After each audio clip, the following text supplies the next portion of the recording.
Welcome, ladies and gentlemen, to our new sports show here on SPTV, The Locker Room. I am your host, Chris Watkins, and joining me today, Ben Tatuni, Joey Hipsch. Guys, what's going on? How y'all doing today? I'm doing great. It's Tuesday. It may only be Tuesday, but it feels like it's already Wednesday. Week's going by great so far. I'm just trying to get to Friday. Same here, trying to get to Friday.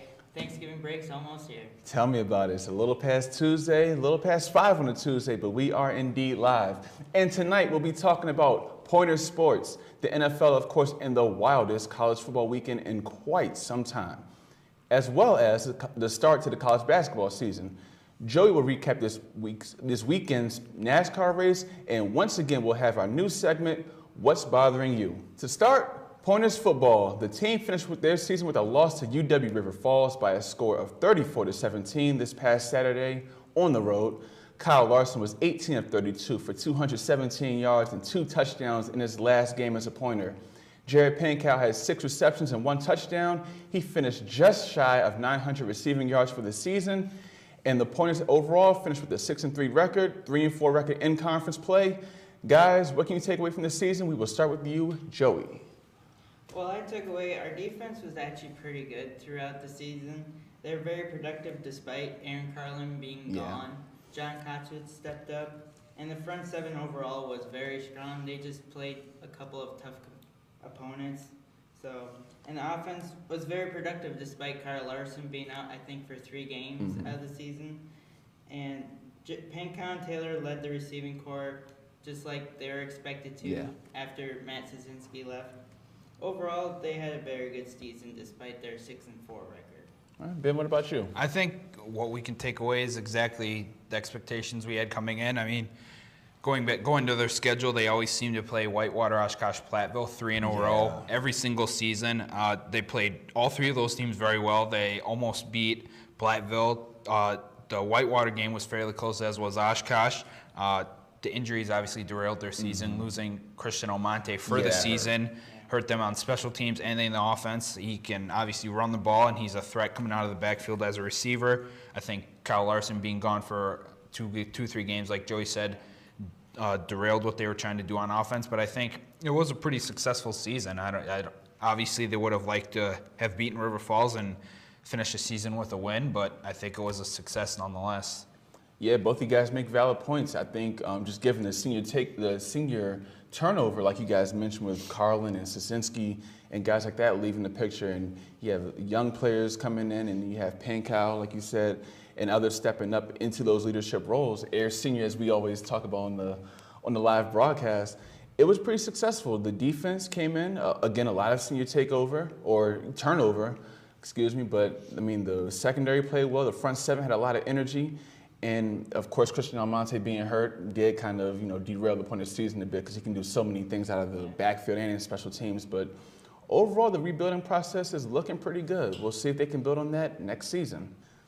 Next, we're on to men's hockey, where the team played 2 home games over the weekend and won both of them.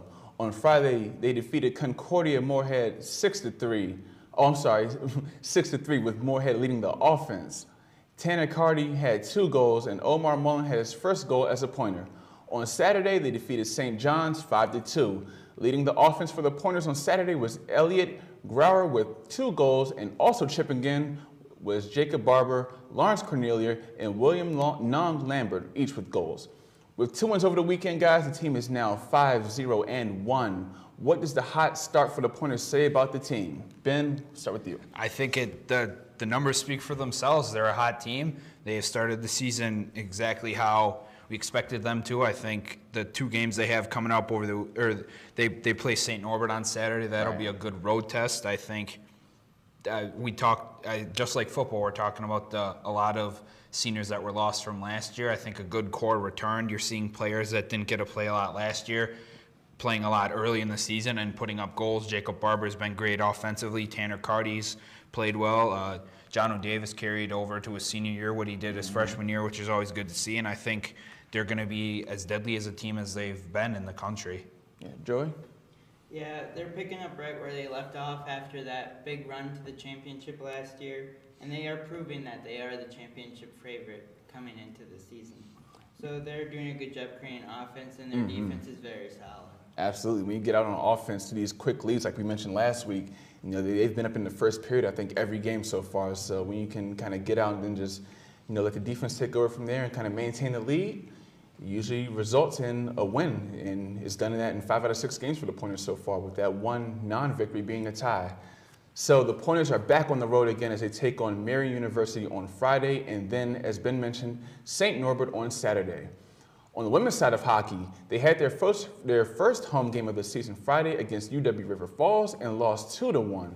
Scoring the lone goal for the Pointers was Ali Biagini. Guys, what can the team do to get on a little bit of a roll here? Ben? Man, I don't know. I mean, they started off slow. It seems like every other Pointer team, they're trying to find the right mix between the veterans and newcomers. They're struggling offensively to find somebody to consistently score besides Alia. Seems like she's had, I think she's had almost a goal in every single game they've played this season. Mm-hmm. Yeah, so they just need to find some consistency on the offensive end of the ice. Defensively, I think they're fine. I mean, you look at their games so far, I think they've only given up more than 3 goals once or twice. Yeah. Mm-hmm. And, I mean, they only gave up 1 goal to River Falls, and everybody knows how good River Falls is. So I think they just need to find some consistency on the offensive end of the ice, and they'll be fine. All right, Joey, what say you? Yeah, I was at the game on Friday, and Coach Niedemann took a timeout halfway through. After that, they got the goal. And ever since, they were a little more aggressive on offense, and then they got the goal. And they actually almost tied the game. The puck went off the post. Everybody heard it. Man. So it was a really close game. They just got to keep that confidence and momentum from the end of that game and just keep going with it. Yeah, like you guys said, the offense is a little inconsistent. Ali is, without question, the leader of that point of offensive attack. But the defense is pretty solid, averaging, only allowing, I think, a bit over 2 goals per game. And like you said, Joey, football is not the only game of interest here. Like that puck going up right off the post could have easily been a tie or maybe even an overtime win for the Pointers. So hopefully they get some traction going in the coming months, and we will see what happens on both sides of the hockey world here at UWSP. After a commercial break, we'll be back to recap an exciting weekend of college football and NFL action, as well as the start of college basketball.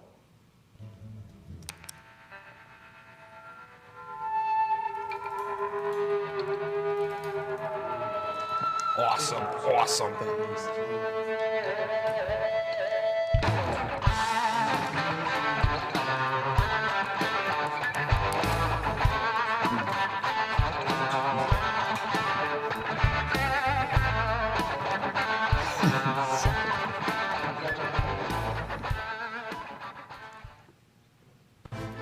Don't have a television? Don't worry.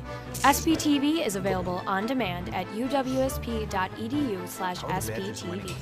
Find your favorite shows on our website, plus links to all of our YouTube content.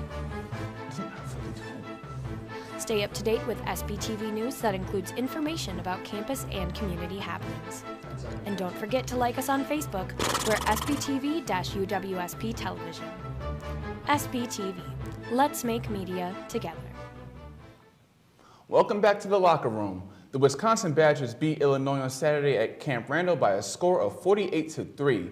Corey Clement led the way on offense again, finishing with 25 carries, 123 yards, 3 touchdowns. With the win, the Badgers are now 8-2 and are ranked 6th in the AP Top 25 polls. Guys, what has surprised you the most from this year's Wisconsin team? Joey, we will start with you. Well, the first thing is that they're winning games with 2 average quarterbacks, surprisingly. And Corey Clement, not surprising. He's actually staying healthy this season, unlike past seasons where he was a starter. And the defense playing great on all levels.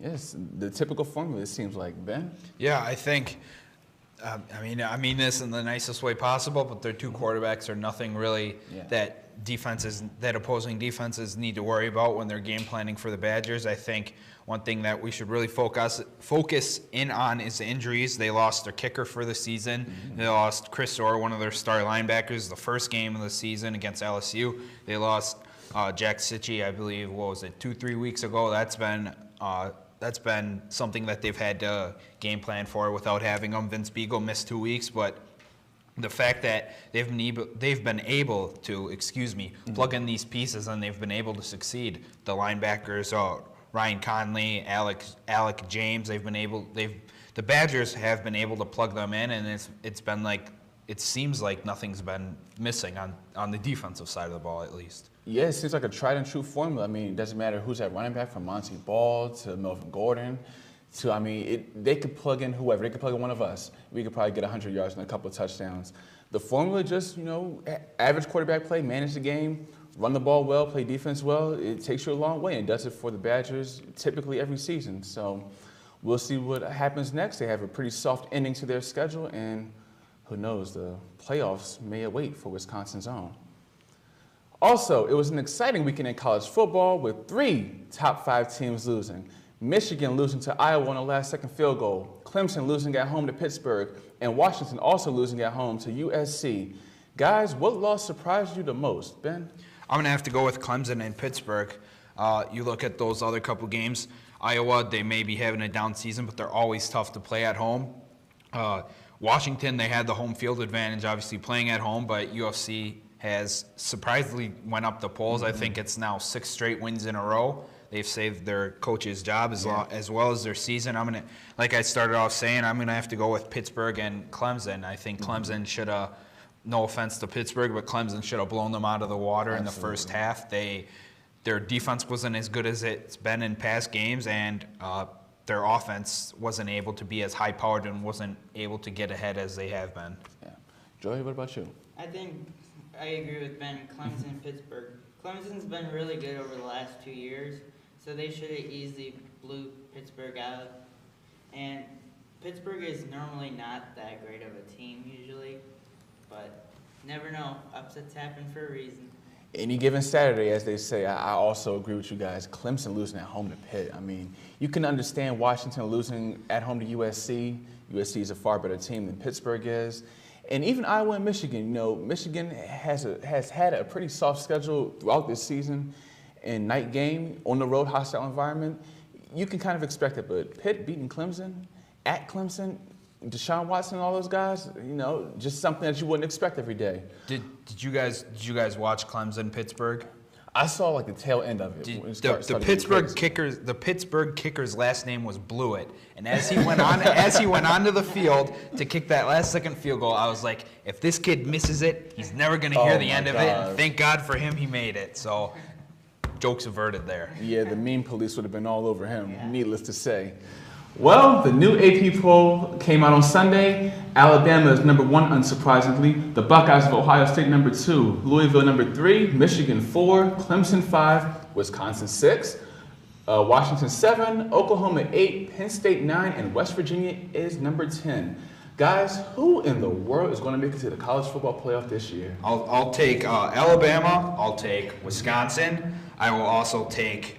you know what? We were talking about this before the show. I didn't think that 2 Big Ten teams would make it in. I'll throw Ohio State in there too, and also throw in West Virginia in there too as a little bit of an upset. Yeah, that would certainly be surprising. I'm going to ask you about that in a second. Joey, what about you? I got Alabama. Not surprising at all. Ohio State, they're always good usually. Clemson, they'll climb their way back into it, and I think Michigan gets in. Okay. So a couple Big Ten teams on both sides for you guys. Ben, what makes you think West Virginia? There's just their defense Their defense has came to play every game this season. Correct me if I'm wrong, but I believe they're undefeated so far. Or they're still undefeated this season. Their offense has been able to put up big points. They've been able to win some big games, and the hardest part is making it into the playoff. After that, all you have to do is focus on that one game at a time, and who knows? Upsets always happen. Yeah, those are some interesting picks. I happen to agree with you guys. Alabama, absolutely. Ohio State, I think, will certainly get in, assuming they beat Michigan. That'll be their hardest test. I'm going to go Clemson as well, just because, losing at home is unacceptable. But I think Deshaun Watson, Dabo Swinney, and those guys, I think they have enough poise to rebound from that and to surge the rest of the season. And my last pick, man, I'm going to say Louisville. I just think that the Big Ten's kind of going to beat themselves up. Michigan, Penn State, or Ohio State won't get into the title game. Wisconsin should, but will they win is another question. So we'll have to see. I think Louisville, Lamar Jackson, I think he's going to sway some of the voters, some of the people in that poll, and maybe with his Heisman-type season, you know, get Louisville in there by a hair over some of the other teams. So we shall see. On to the professional world of football. The Green Bay Packers lost their third game in a row on Sunday. This time it was to the Tennessee Titans by a score of 47-25. Aaron Rodgers finished 31-51 with 371 passing yards and a pair of touchdowns. However, with their third loss in a row, the Packers dropped to 4-5. Guys, what is going on in Green Bay? Men? Honestly, I don't think I'm the right person to ask because I don't even think the players and the coaches and the people in the front office up at Lambeau Field even know. Yeah. I think the game obviously started off wrong for the second week in a row. That, what was it, a 75-yard touchdown run to DeMarco Murray. I think that the players might be, some players seem a little disinterested in the message that Mike McCarthy's been preaching. I mean, it's the same message every season, so after a while I'm sure it gets a little tiresome. I think that one thing that I noticed on that touchdown run by DeMarco Murray, there were at least a couple Packers that could have at least tried to push him out of bounds, and instead of putting forth some effort, they just decided to slow up, and that created an easier path for Murray into the end zone. I think that there's something going on between Rodgers and McCarthy. Absolutely.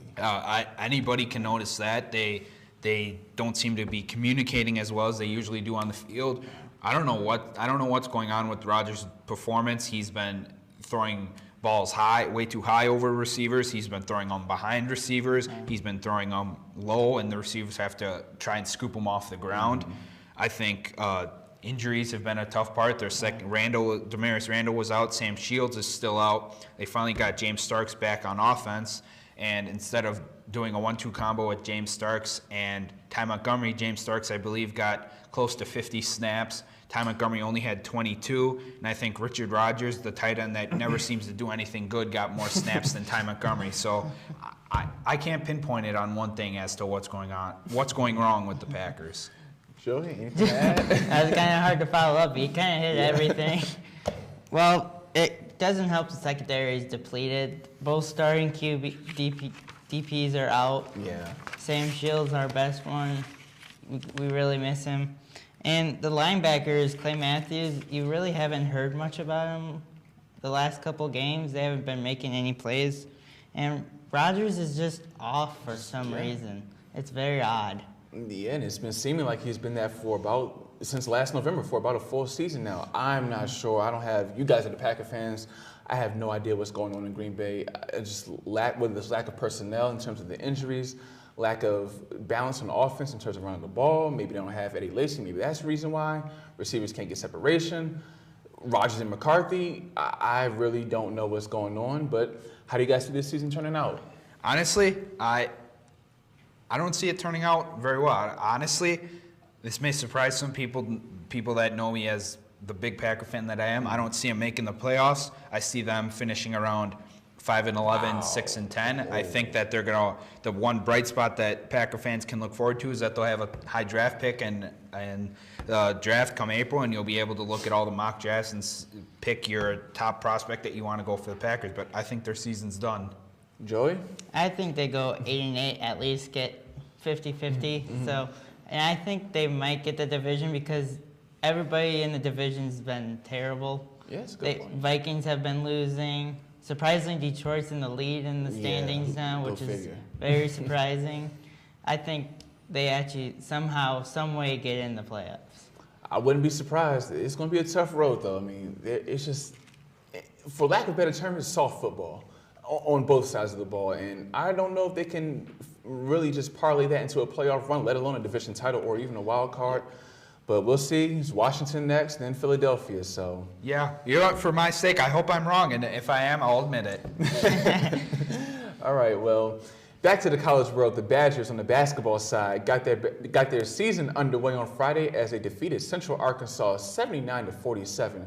Standout Nigel Hayes had 14 points. Bronson Koenig chipped in with 16 of his own. Zach Showalter had 10 points as well.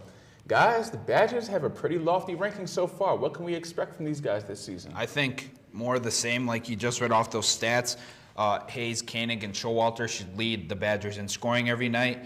I think Vito Brown would be a nice addition off the bench. They also have Ethan Happ coming back, and hopefully he doesn't hit a little bit of that sophomore slump. I think the Badgers will be one of the favorites in the Big Ten, and they should be a favorite to advance far in the tournament come March. Thinking Final Four? Final Four bust. Okay, I'm writing it. November 15th, 2016 at, what is it, like 5:30, 5:45, somewhere around there. Write it down, Badgers, Final Four bust. All right, I like that. What about you, Joey? I think it's not Final Four or bust. I think they get Elite Eight or bust. Okay, Because that's they reasonable. went to 2 straight Final Fours, and then last year they were Sweet 16, so may as well pick right in the middle. Yeah. Sweet 8, where they were just short last year. Yeah, oh man, the basketball and football sides for the Badgers remind me, they kind of coincide. They both have very simple game plans, but they're very effective at them. And I think the Badgers will somehow, with low-scoring games, standout defense, and Nigel Hayes doing enough, and Kane again, the supporting cast kind of coming in behind him, you probably will see them in the Sweet 16. Final Four, I'm not sure, but then again, after Duke and Kentucky, it's a complete toss-up. So the Badgers play Creighton tonight as part of the Gavitt Games tournament, and we will see what the season has in store for Wisconsin's own from there. The UWSP men's basketball season gets started tonight as they travel to Minnesota to face St. Olaf. Guys, what can we expect from the Pointers basketball team this year? Like we've been saying all year about Pointer Sports, they have another young team, and once again, just like other teams, are trying to find the right mixture between the incomers, the freshmen, and the veterans. Also throw in a couple players that are going to see more action that were on the bench last year. I think Bublitz and Gaedeke are two pieces that the Pointers can focus, or that fans can look for to provide some bright spots for the Pointers. I think that to be successful like they were Chris and my freshman year when they won the national title, they had that core 4 of starting people, and then they had 1 or 2 pieces off the bench that they could plug in and provide automatic scoring. I think that might be a little bit of a weak point for them this season, and I still think they'll do well this year, but it'll be a little bit of a rebuilding season. I agree with that. Joey, what about you? I think they'll do just as well as they did last season. They're still rebuilding ever since that national championship run a couple years ago. So they're just trying to rebuild and get better every season. Yeah, the implementation or the import of a couple transfers from Minnesota for one, and I believe Wisconsin the other one. So got some nice new blood coming in. A lot of incoming beef in the front line, in the center position, in the forward position, and of course the 3-ball will be flying with frequency. Bublitz, like you said, Gaedeke, those are going to be the guys I think need to step up this year. But it is rebuilding, but maybe a lot of good in store for the Pointers, if not this year, then in the years to come. The women's basketball team gets their season started tonight as well as they travel down to Milwaukee to face Alverno College. Fellas, what do you guys think about the women's team this year, and can they make the NCAA tournament? Joey? I think they can. They made it last year. We helped Channel 7 with it. Yeah, that was so I think they can get there. They just have to be led by their senior captains this year. Okay. Ben? I think they will make the tournament. They have a good core of people coming back. Autumn Hennis, she was having a great season last year, and she went down with that knee injury right after Christmas break, and they were still able to find some scoring.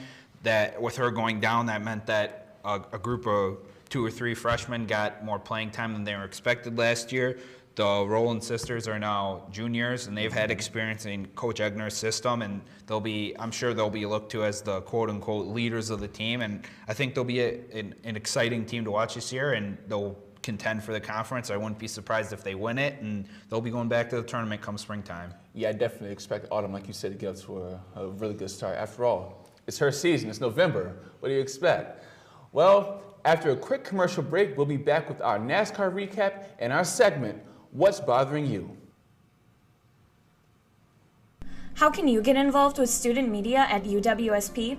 Connecting with your campus television station, SBTV, is easy. Yeah. Like us on Facebook, subscribe to our YouTube channel, follow us on Vine, follow us on Twitter, follow us on Pinterest. follow us on Instagram, or connect with us on Google+. But of course, the best way for you to get involved and stay up to date with all that is happening at our station is to stop by our studio. We're located in the Communication Arts Center at UWSP, Studio B, Room 121. You can also drop by our office, Room 130, for more information on station happenings. We can't wait to get you involved. Come join us at SPTV. Let's make media together. Got an itch to be on air?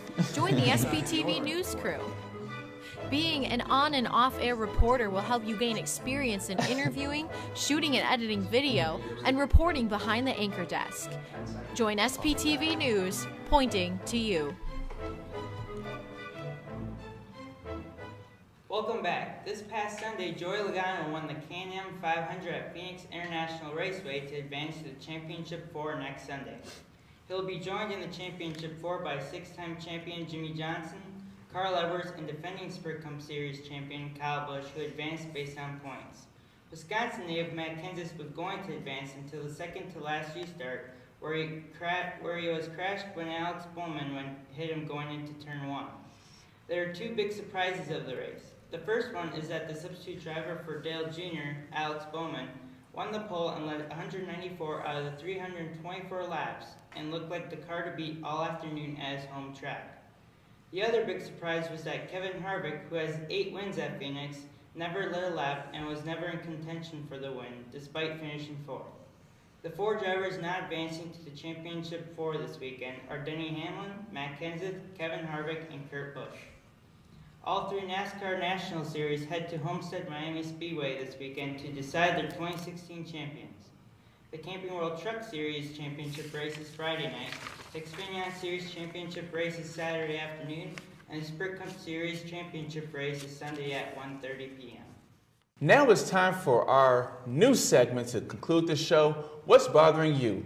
Each of us will take something that's happened in sports over the weekend and we will talk about why it is just bothering us so. Ben, start with you. Oh man, let it go. I'm gonna have to be careful of what I say. It's not really bothered me. It's angered me, to be honest. I mean, it's players in both college and pro football that come across as they're more interested in what their next touchdown dance is going to be, what their next celebration is going to be, rather than focusing on the fundamentals of the game. I don't know if you guys watched the Louisville-Wake Forest game on Saturday, but Louisville defensive back had a tackle, and then he stood over the Wake Forest person that he tackled, and he started strutting around like a chicken. If I was that Louisville coach, I'd pull that player off the bench or off the field and tell him to sit his butt on the bench. You need to be more focused on the fundamentals. Vince Lombardi said, a coach said it, if you get to the end zone, or if you do something great, act like you've been there before. Yeah. Too often in all sports, you see players more interested in celebrating than actually focusing on the game. Yeah, gotta baby steps. Joey? Well, the Packers playing poorly. Well, I've been going to Packer games for 13 years, so I've kind of been spoiled seeing them win a lot. So it's very disappointing to me that they're having this bad of a season. Ever since their Super Bowl run, they've just never been able to get past the championship game for some reason. Yeah, I agree. As easy as it would be for me to follow suit and go with my Carolina Panthers, we won't do that. I'll actually sway and talk about the extinction of the sport of boxing. As we saw over the weekend, UFC 205, Conor McGregor defeated Eddie Alvarez in spectacular fashion per usual. And just that event and previous UFC events compared to boxing and the lack thereof make me think that the sport of boxing is just pretty much dead to us. And I hate to say that because, you know, there's plenty of talent. You have Canelo Alvarez, you have Andre Ward, you have Triple G, Terrence Crawford, all these guys, Keith Thurman, Danny Garcia, who are supposed to be fighting in March, But the politics, and we just came off of an election where we had a year and a half full of politics. We don't need to see it in a sport.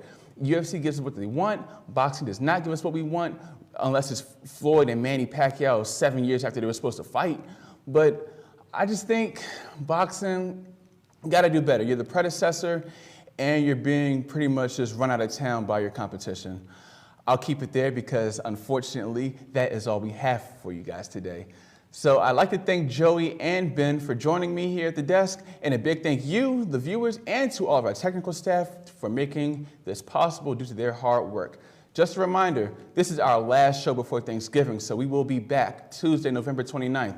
Be sure to check us out on Facebook at SPTV UWSP Television, or follow us on Twitter at SPTV_UWSP. Also, visit the UWSP homepage to locate all your Pointer athletic information. Until 2 weeks from now, good night, happy Thanksgiving.